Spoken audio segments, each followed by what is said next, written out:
कि मंजिल मिले न मिले ये मुकद्दर की बात है, कि मंजिल मिले न मिले ये मुकद्दर की बात है, लेकिन हम कोशिश ही ना करें ये तो गलत बात है। तो आइए इन पंक्तियों के साथ में, इन्हीं लाइंस के साथ मैं शुरू करना चाहूँगा गाइज आज हमारे इस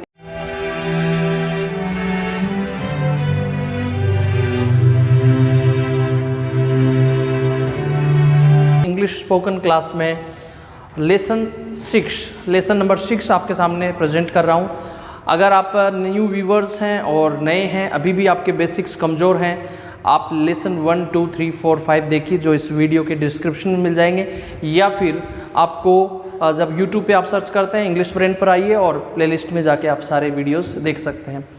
ये हमारे कुछ सेंटेंसेस जो अक्सर मैं शुरुआत में कुछ करवाता हूँ, जो डे टू डे लाइफ में हमारे यूज़ होते हैं, क्योंकि कई बार क्या होता है कि हमें बेसिक जो इंग्लिश है उसमें भी काफ़ी चीज़ें ऐसी हैं जो आती तो हैं बट हिंदी में आती हैं गाइज। तो इसके लिए मैं आज आपको बताने वाला हूँ किस तरह से आप इंग्लिश में इनको कन्वर्ट करेंगे, किस तरह से ट्रांसलेट करेंगे। सो आइए शुरू करते हैं इनको, और उसके बाद में एक टॉपिक अपन पढ़ेंगे बहुत ज़ोरदार। सो चादर बिछा दो, इसे इंग्लिश में कैसे कहेंगे? देखो, बिछाना या फिर फैलाना इंग्लिश में इसे कहते हैं स्प्रेड। तो स्प्रेड द बेड सीट, ठीक है, स्प्रेड द बेड सीट। दूसरा जो सेंटेंस है हमारे सामने ये है, इसे दिल पर मत लो। बहुत बार आप ऐसा बोलते होंगे डे टू डे लाइफ में कि इसे दिल पर मत लो। कैसे कहेंगे? इसे कहेंगे आप डू नॉट या don't take it to heart. Don't take it to heart. Next हमारा सेंटेंस है, यह पंखा काम नहीं कर रहा है। तो यह पंखा यानी कि आप कह सकते हैं कि this fan is not working. आपको कहना पड़े, मान लीजिए यह टीवी काम नहीं कर रहा, तो this TV is not working. यह सेलफोन काम नहीं कर रहा, this cellphone is not working, ठीक है।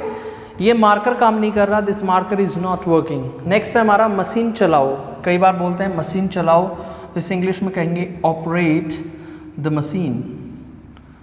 Operate the machine, right.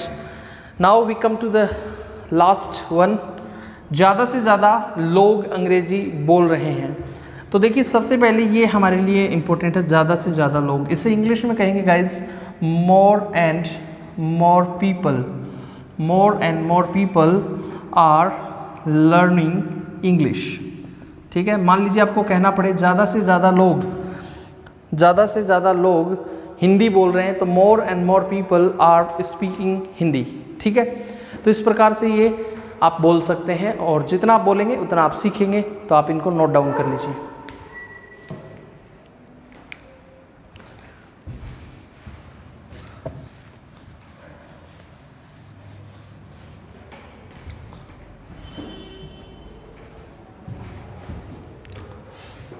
देखिए गाइज, आज हमारा जो टॉपिक है वो है यूज ऑफ हैज़ बीन और have been. Use of has been, have been action plus ING लगाते हैं। हम इसका यूज़ कैसे क्या करते हैं? आप इस वीडियो को, जिसको लगता है कि मुझे इस वीडियो को छोड़ देना चाहिए या पूरा नहीं देखना चाहिए कि मुझे टॉपिक आता है, मैं एक सेंटेंस लिख रहा हूँ, अगर उसको इसका जवाब आता है तो इसका अर्थ है कि उसको ये टॉपिक आता है।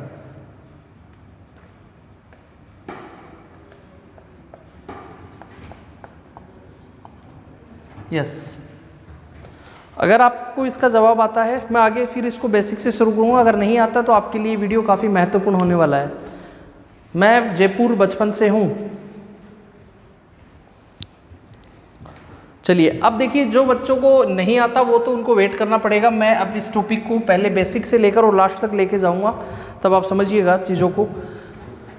देखिए, सबसे पहले कुछ बेसिक इन्फॉर्मेशन देना चाहता हूँ इस टॉपिक से रिलेटेड। सर, क्या इन्फॉर्मेशन देना चाहते हैं? मैं आपके सामने 2 सेंटेंस लिख लेता हूँ। एक मैंने लिखा, मैं 2 घंटे से सो रहा हूँ।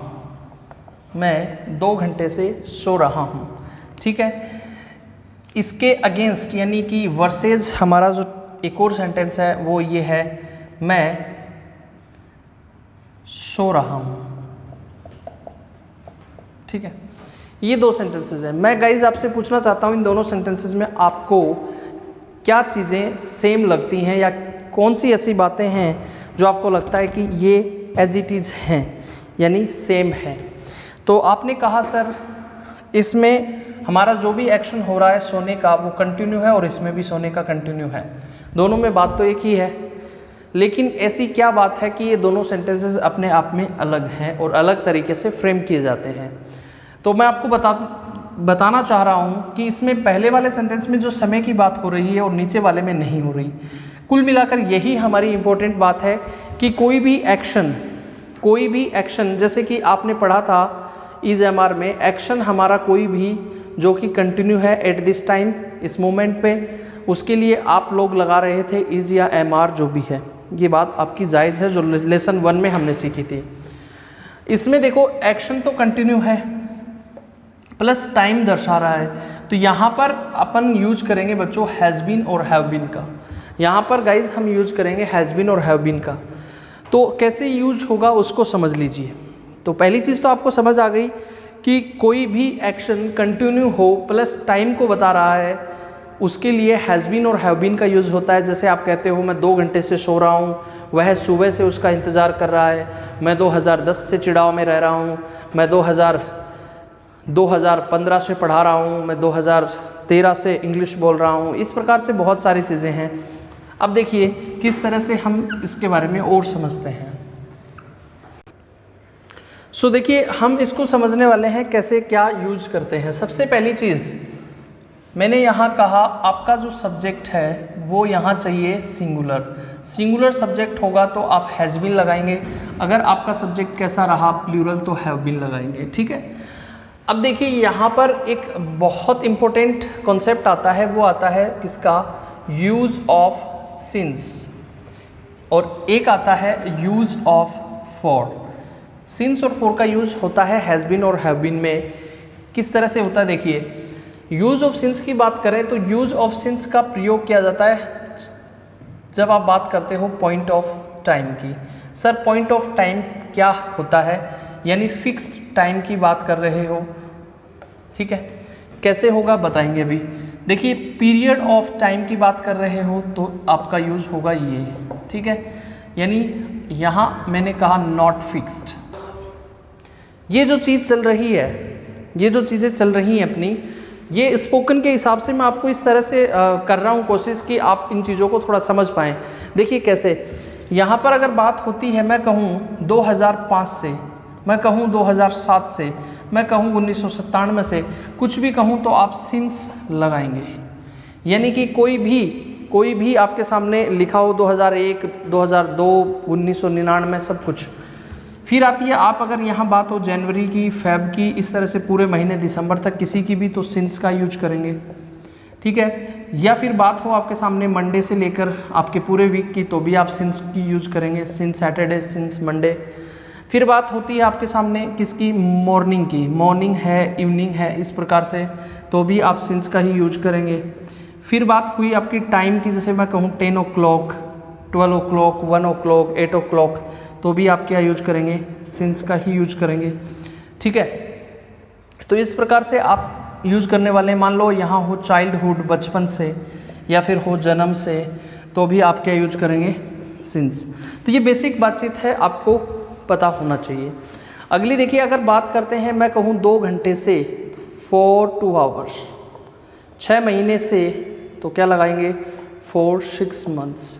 मैं कहता हूँ आपके सामने कि 3 वीक से, तो for 3 weeks। मैं कहूँ 5 मिनट से, ठीक है, तो for। तो ये बेसिक इन्फॉर्मेशन है, आपको ये आनी चाहिए, ये इनके बारे में आपको जानकारी होनी ही चाहिए। अगर ये आएंगी तो आप सेंटेंस फ्रेम कर पाएंगे आगे। तो लिख लीजिए,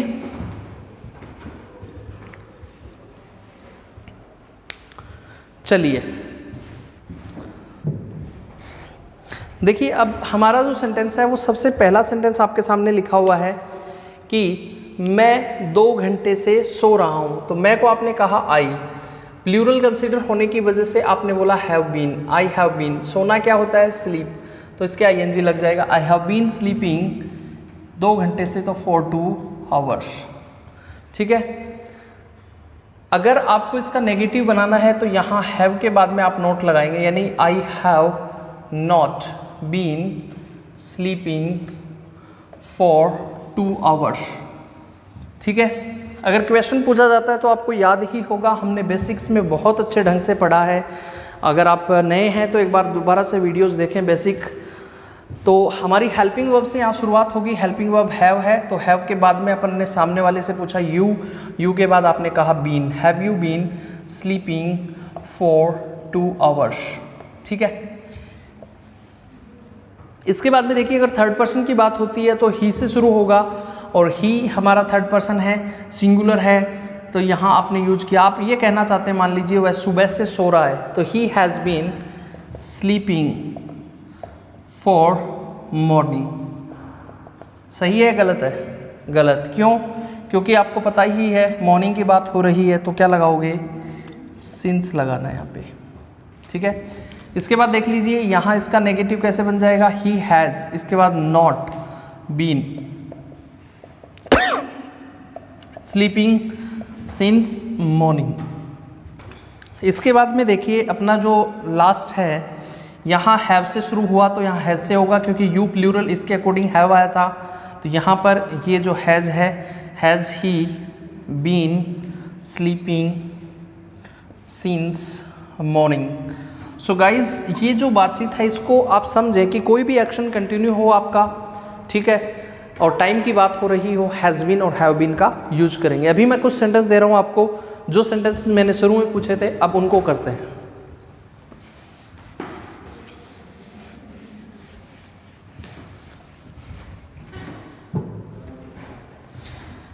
तो वो सेंटेंस जो पूछा था वैसा ही सेंटेंस और उसके इर्द गिर्द देखो, मैं बचपन से जयपुर हूँ। दूसरा सेंटेंस, हम 2 साल से दोस्त हैं। तुम 1 साल से इस रिश्ते में हो। ये आपके पास में समय है 10 सेकेंड्स का। 10 seconds you have, just try, कोशिश करें।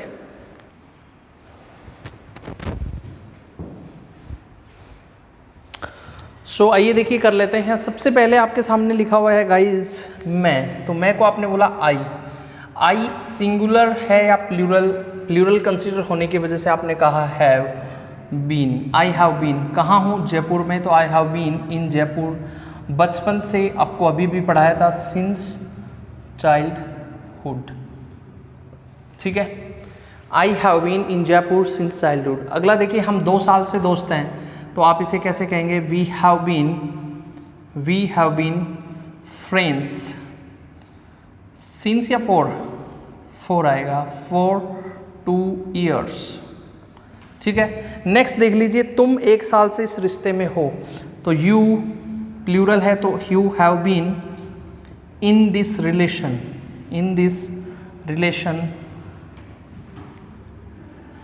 For 1 year। ठीक है, ये आप इस चीज़ को समझने की कोशिश करें, बहुत इंपॉर्टेंट सेंटेंसेज हैं। तो इस प्रकार से ये सेंटेंसेस बनते हैं, और वैसे आप बना ही सकते हैं। अगर मान लो आपके सामने सेंटेंस हो, मैं 2 घंटे से इंग्लिश बोल रहा हूँ, तो I have been speaking English for 1 hour। मैं बचपन से यहाँ रह रहा हूँ, आई हैव बीन, रहना लीव होता है, तो I have been living here since childhood.